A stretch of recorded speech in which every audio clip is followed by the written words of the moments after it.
Okay, so this will be helpful for either you're applying this year. I see that some of you have applied this year, so you want to learn more about the process. Some of you will be applying 2, 3 years down the road. So this is a good kind of time to get some knowledge and get more details about how the process work. Okay, a little bit about myself. I went to high school in San Francisco in California, and then studied in UC Berkeley for engineering, and then I came to Hong Kong to work. My first job is in education consulting and specifically in boarding school education consulting. So since my graduation, I've been doing this for 16, turning 17 years. Worked with many families and also visited many schools. So my first batch of students actually um, graduated university work, if you imagine, right, 16 years ago. So my earliest students are now 30 years old. So some of them even have babies last year. So that's my experience, very specifically, very niche working in American boarding schools.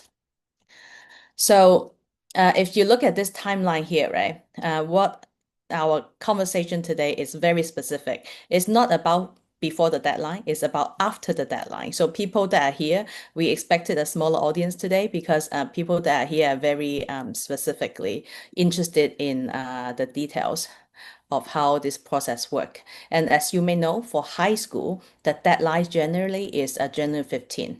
And then you get the decision on March 10th.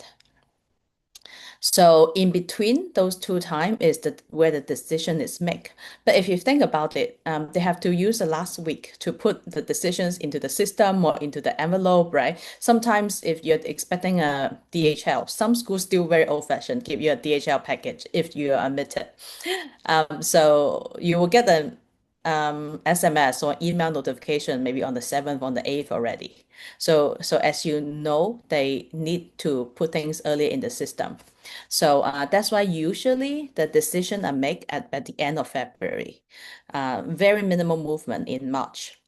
And then if you look at the deadline for January 15, some schools' deadline is February 1st, right? So really the first 2 weeks, the last 2 weeks of January, meaning the first 2 weeks after the deadline, is for the schools to cross-check. Basically, is everything completed, right? If not completed, maybe waiting for some last-minute SSAT score, some last-minute teacher recommendations, transcripts, all that. So it's more about admin than actually making decisions. So if you think about all the first reading, second reading, maybe sometimes third reading, committee meeting and all that, internal discussion for the schools, whether to think about whether to admit the student, most of it happened in February. So during this time, usually you will not hear from the school about your application. Like you still receive some general emails, right, about, oh, okay, a lot of schools send out emails about snow day, right, a few days ago, because we had a huge snowstorm in New England area. Some schools will send out things about their winter sports. They give you news, but it's not specific about your application. They only contact you about your application if there's something missing or there's something that they want you to clarify in your application. Otherwise, it's silent. And sometimes students are nervous, right? So what's happening behind the scene? This is what we'll talk about a little bit today. So I want to, before we talk about exactly how they work, this admission process, I want to give you a model of a typical American boarding school. So a typical American boarding school has students from grade 9 to grade 12, let's say a medium-sized school. So the enrollment is 600 students. If it's a 600 students school, then grade 9, they will take 150. Sometimes they have some smaller number in grade 9, but let's say 150, right? 600 divided by 4. And grade 10 probably will be like 15. Or some school, if they're bigger, 30, right? And then grade 11 is very minimal. Grade 5, right? So depending on which grade you're applying for, hopefully most of the students here, you're planning to apply for grade 9 because that's where the most space are. But if you're doing grade 10, grade 11, there's still some space. Just know that a lot less. So you can do the math and realize, okay, the school would just take 170 students per year. But how many people apply? So if you think about the total, the typical mid-sized school, they probably have around 2,000 applications. Some schools smaller, some school even more. So I'll say typically 2,000. So this is your typical top 10, top 20 or even some more popular top 30 schools will get 2,000 applications. After the top 30, though, like it's less competitive in the other schools. But if we talk about top 30 American boarding schools, 2,000 is a typical number of application. So if you do the math, 170 divided by 2,000, that's 8.5%. You're like, that still looks good, right? Now, you think about it. Most of the people listening to my seminar today are international applicants. There's a difference, international versus domestic applicants. If you think about the 170 in the same example, same school, 30 of them will be international admits because typically 18% international students, right? So 140 of them will be local American student, be it from the same neighborhood or from another state, but currently living and studying in America. So if you think about that, then the ratio is different in the applicants. A lot more people apply internationally than domestically. So the typical split, again, not for sure, different school is different, but typically 1,200 domestic, 800 applicant internationally. Then if you do the map on the right-hand side here, I'm not sure if you can see my cursor, but in case you don't, then the right-hand side here, domestic student admission rate versus international student admission rate, you can see there's a big difference here. So that's what I want to highlight. For international student is not the 8%, 10%, because a lot of school, even they're very competitive, right? They will post on their website and say, oh, my admission rate is 10%, 12%. But that's not actually true because international student, the ratio is much lower. Of course, right? International still divided into different pools. So, for example, you will have Chinese being the most competitive pool, like talking about mainland Chinese, and then Korean, next competitive, and then Vietnam, next competitive. Then you have the niche ones, right? Singapore, Japan, right? Then that's different from schools by school. Some schools, Singapore and Japanese, are quite competitive, but some they are very underrepresented. So for the smaller countries, it is more depends. But I'll say in terms of the highest number and highest competition applying to US boarding schools, I'll say Chinese mainland, Korea, and Vietnam. Those are the most competitive pools. And I see a question in the chat. If you are American living abroad, what pool would you be, international or domestic? Okay, good question. So if you're born and raised in America and you're just taking a gap year overseas, say where I am in Singapore, and your home address and your parents' tax and everything is still in America, then most likely you are a domestic applicant because it's all in context. It's not one criteria. It's considered holistically. But if you are born in America and all your parents have foreign passports, you're just like medical tourism, right? Born in America, the baby have a US passport, but then come back to Singapore to live all your life, right? Then you went to Singapore local school, or even if you went to a Singapore international school, right? But your whole life, basically, your upbringing, your culture, your school knowledge, your way of thinking, your identity is in Singapore. Then even if you have a US passport, more likely than not, you'll be considered a Singaporean applicant. So I'll say they will consider the major factors will not be your passport because a lot of students nowadays have multiple passports and so what they will consider, number one is education history, number two is family cultural background, number three will be your home address and parents taxation residence. Yes. So yeah, Canadian you'll still be considered international. Yes. Oh, so get the numbers out the way. When we're there, I want to do some advertisement. So this year for our junior boarding school, if you know, right, high school and then junior school is the step before that. So for junior boarding school, we have 33 applicants, total applications this year and 22 offers received. So that's like 67 successful acceptance rate. So that's quite high, to be honest. We're very happy about this result. And we have at least one accept from all the well-known junior boarding schools. So it's not a very how do I put it? It's not a very typical choice, right? Most students want to wait till high school. So if you look at our company, probably like 90% of our students wait for high school to go to American boarding school, but 10% of them will go to junior boarding school, about that 1 to 10 ratio. It gives students a niche to be getting ready for the American boarding school environment earlier, to be more independent for the right student. So that's something that you can consider. But just want to show off our latest success, and hopefully that gives you confidence in what we can do. Okay. And next month, this time in March and April, we'll be doing analysis and review of the high school application results, because March 10 we'll have the results. So hopefully we'll have more good news to bring to you next month. All right. So after the numbers, right? Now we talk about the process. So first we talk about the first read. Um, if you think about who will be your advocate, or who will be the main reader of your application. So typically that will be your interviewer. So if you conducted an interview in person or online, if you have an interviewer, that typically will be your first reader.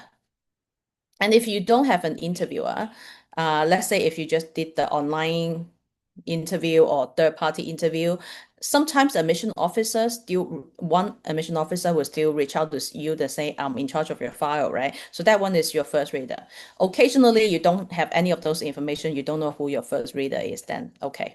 But most of the time, you will know who your first reader is. So basically, what this person will want to make a decision is do a very quick 5 to 15 minute read on your file. So I'm not going to read every single word on your application yet, just based on the high level conditions. Sometimes some school even has a form for the admission officers to fill out a scoring system. Say, okay, maybe the SSAT is this 0 or 2 points, right? The essay is this 0 or 5 points, that kind of thing. Some school have a score sheet. Some school don't have that very like rigid system score sheet. They just do by general impression.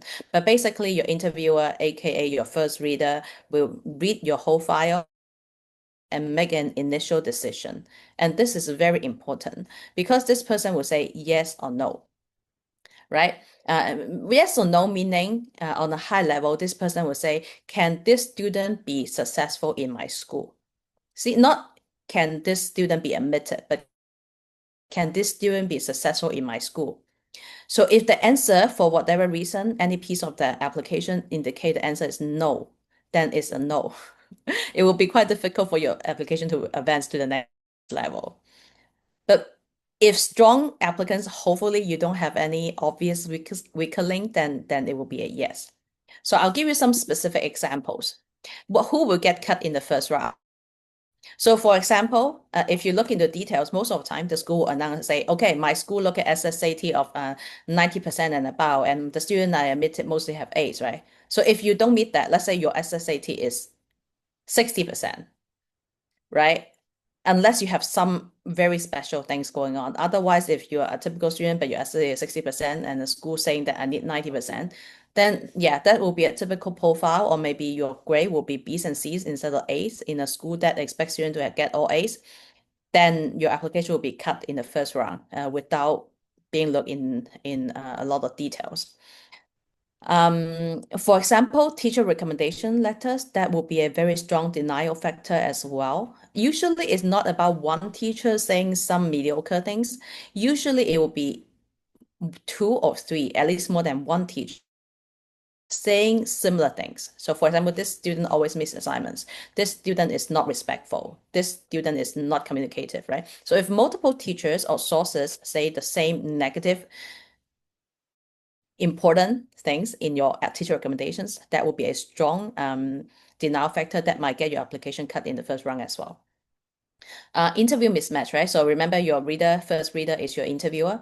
So if in your interview the person think that you're not interested, not engaged, then that is game over as well, most of the time. Right? And then there's some other serious issues. For example, you have something that you require, you want to do swimming, very serious about swimming, want to continue swimming, but the school doesn't have a swimming team, for example, like clear mismatch, that will also give them serious doubt.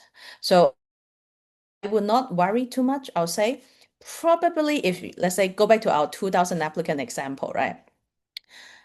One third, probably, one third of the applicant will be cut out. So if you have done your homework, you work with a experienced consultant and you know what you're doing, most of the time you are not going to be cut out in the first round. Okay, so that's first read. And then we talk about the second read. And this doesn't exist in every single school. Some school just first read and go to committee. So in those schools, especially smaller schools, the first read is very important because that person will single-handedly decide whether your application advances to the next stage or not, right? But some schools, they do multiple rounds. They think one person can be subjective. So they want to have a second read.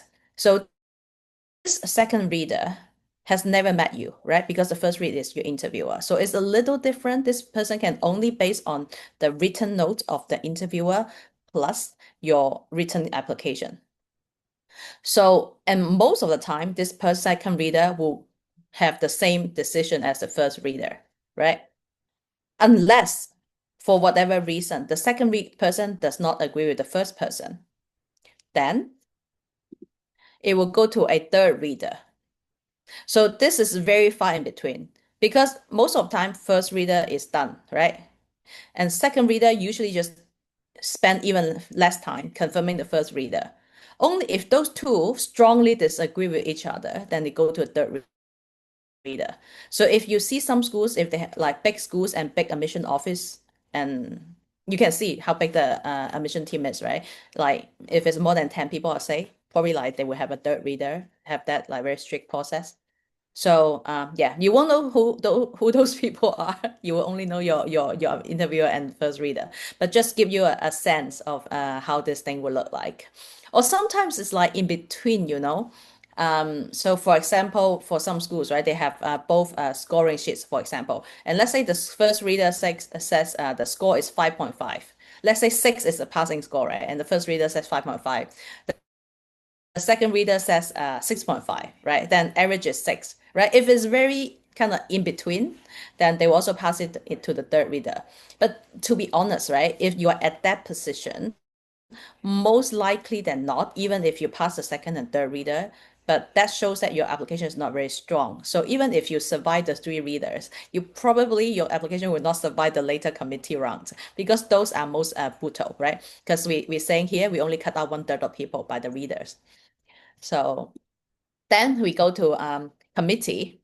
Now that's where the fun is, right? So the question is different now, right? Because for the reader, it's just does this person worth going to committee? So basically, if this person can absolutely not survive in my school, either academically or socially or independent or maturity, for whatever reason, this person cannot survive in our school and do well, then that doesn't go to committee already. But for any other applicants, looking at all the aspects, the readers think this person has a decent chance to do well and be successful and be happy in my school, then this student will go to committee. Now, committee has a different job. Committee need to make a decision for the upcoming class. They need to think, okay, if you think about two-thirds of the 2000, right? So you still have 1,600 left. And from that, you need to pick your 170, right? So that is still 1 in 10. So committee need to think, okay, in this remaining very qualified people, who are my top picks? So very few students will be a clear yes at this stage. You must have some very exceptional talent, one way or the other, for you to be a clear yes at this stage. And then most other students will end up in either possible or unlikely.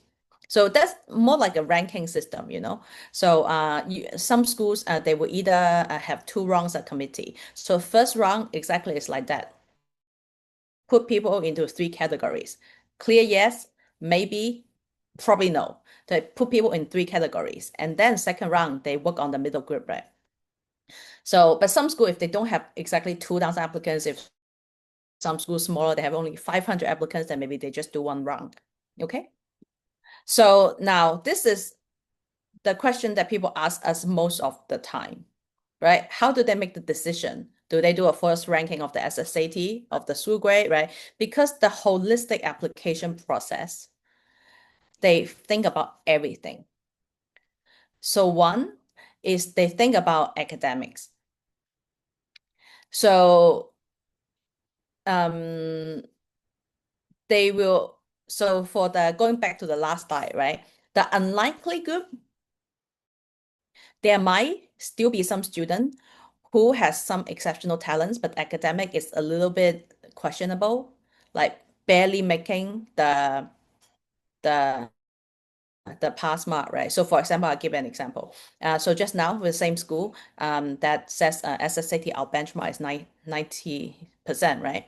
And student with 60% will clearly get cut. But let's say you have a student get 85%, 80%, but the application looks very well put together, seems very impressive otherwise, right? If in that case, that student will still go to committee because the SSA just a little slightly different, right? Or maybe when we talk about the teacher recommendation, maybe only one teacher said on one occasion this student has done one thing that make the teachers worry. Maybe one slightly not very polite comments said to a classmate, right? And the teacher put it in the letter, right? So something like that, nothing major, but something enough of a red flag, then maybe that student can still go to committee, but will receive more discussion, and the committee will discuss. The whole point of having a committee is not one person make decision, right? The whole committee discuss and say, is this enough of a red flag that we need to disqualify the student, or is this something that we can work with, right? Or maybe, ADHD, learning difference, or special family situation, whatever. So anything like that. So that goes to committee and they can discuss personal situations. And also this is time when they look at the gender, because boys go to boys dorms, girls go to girls dorms. So yes, some schools is much easier to get in as a female. Some, I'll give an example. There's a military school in Indiana, right? Of course, boys, families, parents want to send the boys to, it's not technically military school, it's a previously military school, now a general school. But because of that, the boys get a lot of like military-like training. So students really, males, parents of males don't mind that. But much fewer girls' parents will want to send their daughters to that school. So that's why for that specific school, it's a lot easier to get in as a female than a male. And then versus there's another school in California that has always been a girls' school for the past 50 years. It in the last 5 years, it turned to be a co-ed school. So it's been known for a good girls' school in the region. But most of the time, boys don't know that this school also accept boys nowadays. They have a new boys' dorm. So for that school, it's a lot easier to get into as a boy than a girl. Okay, so just making some examples. But most of the time, it will, let me put it this way. It is racial-wise slightly easier to get in as a girl because just simply boys' parents are more able to let go earlier of their boys to boarding schools than girls. So most schools have slightly more boys applying than girls. But you need to put in mind that you are compared only to the same gender and same age. So although you have fewer girls applying to the same school for the same amount of quota, but most of the time the girls will have better grades, the girls will have better SSAT scores. So that you can argue academically, it might be a slightly more challenging group. Yeah, so they will exactly look at how many bets do I have in grade 10 for boys? How many bets do I have in grade 9 for boys, for girls? That, okay. Another question, what if your child is 1 or 2 years younger than the peer? Um, Good question. So this is getting very technical. So when you apply to the SSAT, you have the choice to declare either your current grade or one grade minus what you're applying to. What I'm saying is, if you are A rising 9, then there's no issue because you can only say that I'm currently grade A and applying to grade 9. If you're grade 9 repeating 9, you are applying to grade 9. So you're being compared to the other people. For the boarding school point of view, you're being compared to the other people applying to grade 9. Be it they are applying from 8 to 9 or from 9 to 9, the boarding school will look at you the same. The only difference, because you are competing for the same sport in the same grade, right? The only difference is your SSAT. When you in that situation, 9 repeat 9, you have a choice to declare in your SSAT registration form whether you are wanting to have on your SSA score report to be compared to grade 8 or grade 9. This is a trick that most people don't know. So you have the option to drop down one grade. If you drop down one grade and declare that you want to compare to the grade A, then your percentile will look higher. I'm not sure if that's like confusing, but anyways, so in today's conversation point of view, don't think about the SSA, just look at how school evaluates students. They don't care.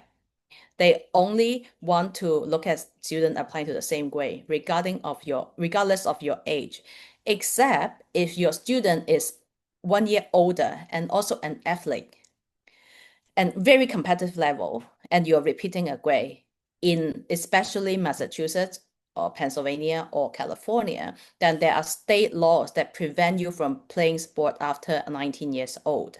Then in that specific case, then maybe the admission officer, that will be one reason why the admission officer reach out to you at the later stage and say, I like you, but you are old. Just know that if I admit you in your last year in high school, you are not able to play sport competitively. Are you okay? So that is a very specific situation where they will reach out to you, right? So, but other than that, whether you're 1 year older or younger doesn't matter because you're being compared to the same applicant pool. Geography, so it matters because they want to maintain a well represented, just so when we say, right? So for example, in some school, they have not having Japanese student for 5 years. Then of course, when they have a Japanese applicant, then maybe they hope that it will work out, right? They will have be a little less competitive in that. For example, you're a Korean student, right? Then they will expect much higher of you, and they know that I have so many Korean students vying for the same spot. So yeah, so your geography and your cultural background really matter. And then we talk about your athletic interest, your art, whether you're artist and all that. So that is a little specific. So some things will always be popular, right? If you are like very good tennis player, you're like a very good basketball player, they always need more of those, right? Or if you're a very good dancer, a very good singer, right? Always need more of those. Um, some are more niche. So for example, if you play water polo and very good, or if you do fencing and very good, right? So for the schools that actually have the sport, which is fine between, right? But for the schools that actually have the sport, they will really like you and hope to have you. But for the schools that don't have the sport, they cannot really use your skill. It actually might end up hurting you because if you overemphasize your fencing in your application, one hand you want to do that, right? Because you want to say, I'm persistent, I put in hard work, I have leadership, I'm mature, I have precision, many transferable skills. But if you talk about that too much in fencing itself, the school will say, you are so much in love in fencing, why don't you go to a school with fencing? Or go to a day school where you can go fencing on the weekend instead of coming to our school where fencing or figure skating or high level ballet dancing will be a challenge for us to support. So that's why the additional talent will be a little bit more tricky for them to think about what my school needs right now, and then what um, the student can provide and what the school can provide to the student. And of course, there's always the luck issue, right? So for example, a school just graduated two very good oboe players and they are absolutely missing oboe player and you happen to be an okay, not even top oboe player. Well, they like you. But that's something that you cannot predict, right? Because you don't know what musical instrument the school will graduate that year, right? And then you don't probably by the time you know it will be too late for you to pick up the instrument, right? So yeah, but sometimes those come into play. And for students that work with us, you will know, right? That's the time where the coaches or the music directors will be communicating with the admission office, right? If they because the admission officer, they are generalists. They look at your application in a general point of view, but it's not possible for them to know every single sport and every single art form, right? So if you're doing something at a very high level, most likely they're not. If you're a golfer, right, then your golf portfolio will be submitted to the golf coach to take a look and say if this is someone that I highly want, is this someone that just so-so, this someone that I don't want, I don't care about, right? That feedback, the coach or the arts director will pass back to the admission office to help with their committee decision. But ultimately, the coach don't get to make the decision. It's quite different from university. If university, as you know, if you, especially in older like masters or PhD, right? If the professor really like you and want to mentor you, you are like almost certainly in. But it's very different. In the boarding school, because whatever your hobby is just one small part of your boarding school life. So the coach makes a recommendation to the admission office, but ultimately it will be the admission office to balance all the feedbacks and make the holistic decisions in the end. Okay, so why two equally strong students get different results? So that's why with what we have said so far, this would be student A with very strong academics and student B slightly weaker. It cannot be super weak, just slightly weaker, but still way enough to be successful in this school, right? But student A might have a very typical profile, nothing stand out, right? Mediocre, average interview and everything. But student B fills a gap. It could be a special talent or could be a special passport, to be honest, right? Or it could be something impressive that they have done in the interview. So this student B will be much more likely to be admitted. So that's not uncommon that we see, especially like for example when I'm in Singapore, right? In Singapore American School, UWC, and our parents come to us and say, hey, I'm happy about my admission result, but my student is just average in his class. Versus the top scorer in the class didn't have so much luck as my kid in the boarding school application. It happens all the time. Boarding school don't only look at academics. So if you are the top academic student, this is something you need to keep in mind. Don't expect because you're getting all A's, straight A's all your life in school, and naturally you will all the uh, admission decisions and get yes in all the results. And it doesn't happen that way. They look at it holistically, and your grade or your score is just the first step. It's rather a denial factor than an admission acceptance factor. So if you pass the first round, but you don't stand out in the committee later on, still you don't get admitted. Okay, so that's why you might think February is a very long month and no news and just waiting. But hopefully this seminar today will help you understand what's happening behind the door in the office and make you feel waiting is more meaningful. And what should you do and not do, right? Um, so at this point, there's no need to think about, yes, you should write follow-up emails, right? Maybe every 2, 3 weeks, right? Don't do it every day. Don't do it every week, right? Don't say that, oh, you're missing something, right? Chase them every day, give them 10 phone calls every day. Don't do that. That will hurt your application. They will think, okay, this is a very high demand family, maybe very difficult to handle, right? They don't kind of after the first round, they don't read your essay again and again. They don't compare your essay score again and again, right? Again, those are the things that will get you past the first round, not things that will get you past the final round. If there is meaningful update, okay, there is always meaningful update unless you're doing nothing, right? Because let's say if you interview in November, December, or even January, right? Between then and February, there usually is at least 1 to 3 months. So something happened in your life. You just need to realize and discover and find out what is worth mentioning. Some students, they have very specific leadership contributions. They want some awards. They play some more tournament, they have traveled to some place. You don't have to write a very long essay, but a quick, meaningful update to show the interviewer that you still have the school in mind, and then you are still being actively engaged in your academic and extracurricular life. That's will be something impressive to do. And again, clarification requested by the school. Sometimes they will ask you questions about your school grade. For example, some school has reached out to our students asking for screenshots of the TED, the school test, quiz, assignment.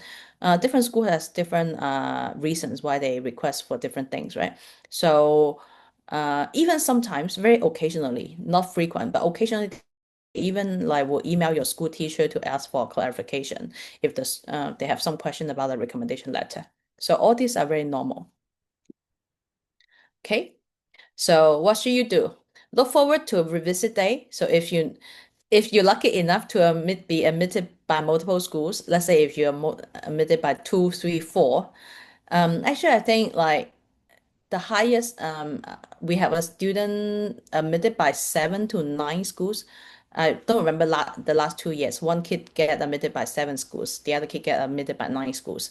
So right, if you are in that lucky position, then you will have a lot of decisions to make. So sometimes we encourage families to do a revisit days, especially the top two or top three that you like, and maybe visit the school for a whole day. And they will have a long program for you to meet a lot more people than you would in a typical campus tour.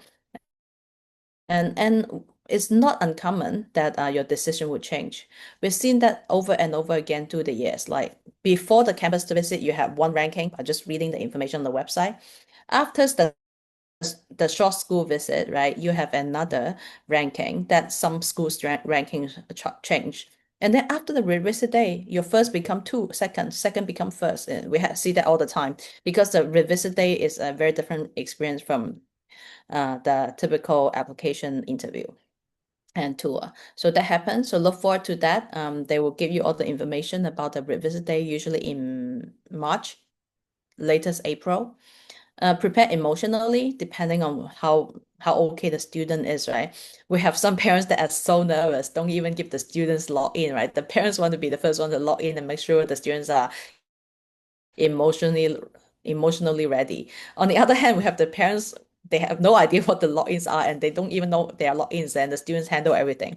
So depending on your family dynamic, but make sure either student or the parent, someone have the access to all the application portals because most of the time the school will not email you or mail you the decision. They will not do that. Most of the time they will send you an email and say, hey, the decision is ready on the portal. You can log in to see, right? If at that time you realize you don't have access to the portal, that will be very painful. Okay. That's all. Oh, and don't over email the schools and don't worry about portal glitches. That's very unfortunate. But every year it happens, like in like the top 50 or top 100 school, every year one school will do this. Like sometimes it will be the secretary, they press a wrong button and then the school will send denial letter to everyone 2 days early. And then another year, another top 20 school, I'm not going to say who because this is embarrassing, but a top 20 school send acceptance letter to everyone. And we're like looking at some applicant like, there's no way this person can be admitted, right? So, and then as we expected, 2 hours later, the school sent another email to everyone to record the decision, say, sorry, that was an admit error, right? So, yeah, just keep saying, okay? But the decision will come out on March 10th, usually US time morning. So that will be our evening. So don't start logging in, meaning saying from Asia here. So don't start logging in your March 10th Singapore time morning because usually you need to wait a little bit. Okay. Don't need to repeat. So basically, admission is a very structured process. It's not very little guessing. So if you are a strong applicant, you trust the process, and most likely you have a result that you hope for. And if it turns out, touch wood, is not the result that you hope for, it's nothing personal. As you see, it's not that I don't like you and you are a bad person, right? It's not that. A student can be a good fit for one school, but not a good fit for another school, right? So again, if you have plan your application strategically correctly and work with a consultant, hopefully you have applied to a healthy mix of schools where you have some very high challenge and very safe schools. So hopefully you have a balanced mix of results. Okay. So for the future, right? If you are, because I noticed some of you are not applying this year, you're applying a few years down the road. So for the future, if you're planning ahead, now you know, don't put all your time and energy into academics because academic only get you through the first round, right? Given that you don't make mistake in any other areas, it only get you through the first round. It does not get you admitted. So it's more important to be a well-rounded student. But on the other hand, do not say that because I'm a top basketball player, so I can ignore academic. It doesn't work that way. This is not college basketball recruitment. This is still predominantly boarding school application. So no matter which very not competitive country student pool you are from, no matter what other talent you have, if your academic piece is not there, basically if the admission people look at your profile and say, huh, I don't think the student can do the level of academic work that is required in my school, then you are not gonna pass the first round either. So see, there need to be emphasis on academics, but not overly emphasis on academics only. To survive the second round, right? You see, even if you have good academics, you need to stand out one way or the other. So in your second round is very important. So I have actually timely sharing. We have three so far, I think three or four course with some schools already. If you listen in the first half of the seminar, right, you notice this is only the middle of February. So most schools still in the first read, second read. Most of school have not started committee meeting yet. But I have already have a student this year that the reader says this is at most a wait list. Why? Because the student have good academics, so she passed hopefully the first round, but she didn't really survive the second read because the second read thinks she has a talent. She had a very clear musical talent, but not a musical talent that match with the need of the school. So they're like, okay, you're good in this, but I cannot use this talent. So that's one. Another is she had a very average interview.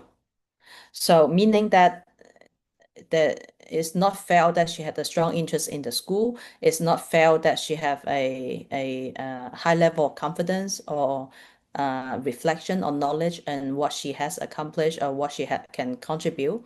So strong academics, even strong talent, but not a good match with the school, and average interview. So that student, as early as the second read, was already put in the waitlist pool at most waitlist, and maybe at some point if the waitlist pool gets too big, will be downgraded to a denial. Hopefully not, right? So that's something that you need to think about as well, right? So when you're applying in the future, if you're not applying this year, not only surviving the first round, but also surviving the second round in the committee meeting. That's very important as well.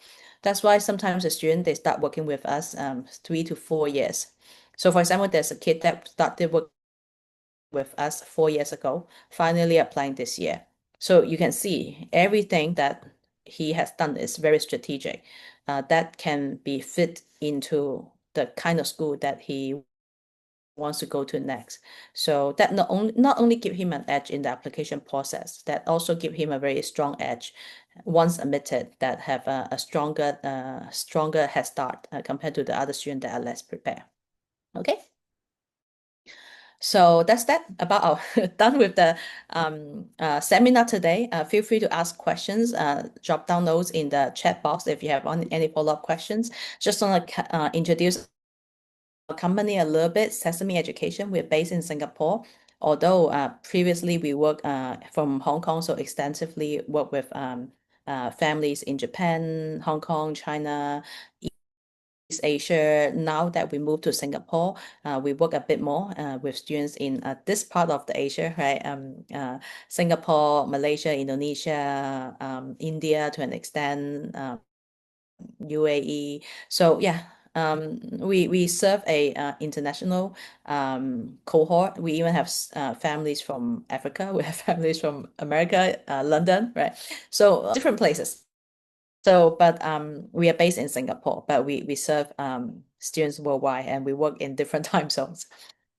We do boarding school admission, specifically junior boarding and also senior boarding. Mostly US, we also do UK, but I guess we see more demand for US boarding schools as of now.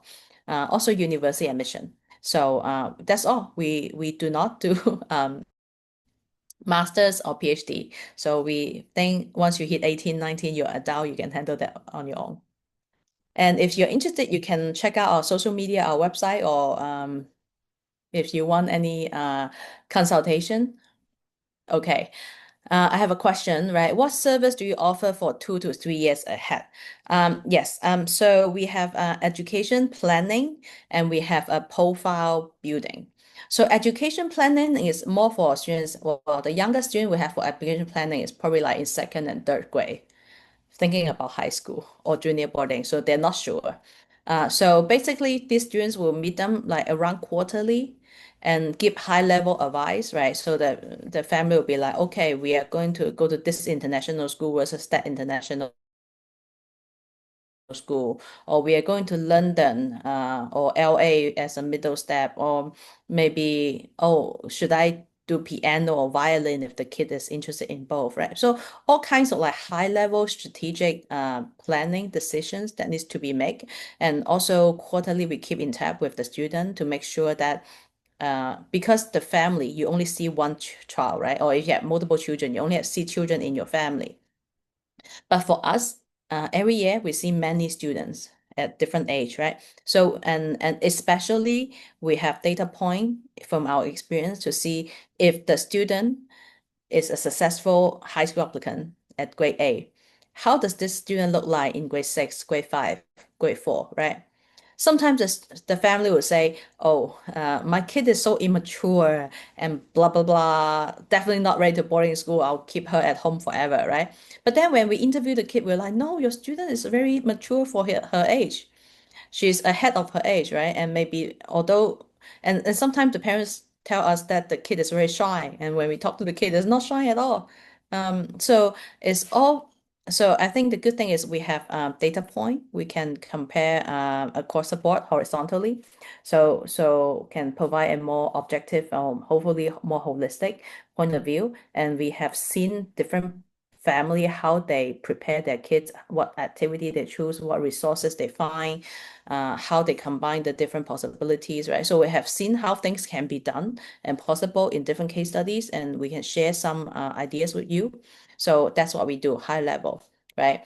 So that's usually for kids that are 3 or 4 years before application. Now, in the last 2 years before application, we need to get more serious, right? Because if you're in the last 2 years before the application, everything you do in these 2 years goes into the application already, right? Most schools ask for at least 2 years, if not 3 years of record. So that is when we do profile building. Usually this is when we shift to meeting with the student more frequently, maybe monthly or every 2 months, right? And maybe need to have more serious academic advisory, right? More detailed academic course selection or CCA selection, summer planning. So a lot more detail in the last 2, 3 years before your application.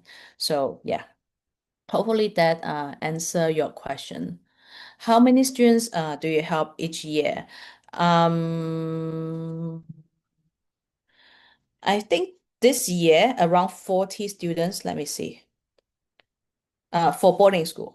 We have some other more students for uni, but for boarding school, I think usually 30 to 40 students will be the total number. Oh, that including junior boarding and high school. Any other questions? Is a section one-on-one. Depending on what the section is. Some section are one-on-one, some section are small group.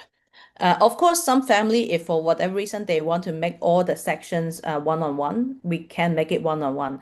But to be honest, we have been doing more and more group because the student likes it.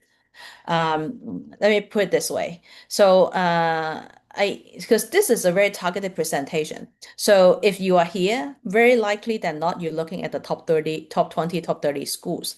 So for that level student, they are very accomplished, very mature, very smart. So sometimes for the teacher to have one-on-one section with them and say, especially when it comes to the interview, the teacher say you should think this way, you should talk this way, blah blah blah, right? They sometimes if too much, if you think about 20 hours of one-on-one with the same teacher and same student one-on-one, that gets boring and gets old and even sometimes works opposite to what you want. So we realized by putting all these smarter students together, especially during interview, it works a better because some questions are very commonly asked. What is your favorite subject? How do you see you contribute to this community? What is the most difficult experience? Like that's the most difficult question I get a student to answer me one-on-one. Like every time I ask them, what's the biggest challenge? Like most of the students, they are quite fortunate, right? If they can afford our service, they're like, oh, I have no challenge in my life. Everything's so easy, right? And then, but you put them in a group, and then you see one kid answering the question well. The next kid get competitive and creative, and that the next kid want to give an even better answer. So that's why we realize for some interview topics we can do it in a group. That helps, and some essay, common essay topics as brainstorming, it also helps for them to hear the perspective of the other students. So profile building and some interview, some essay we do in a group.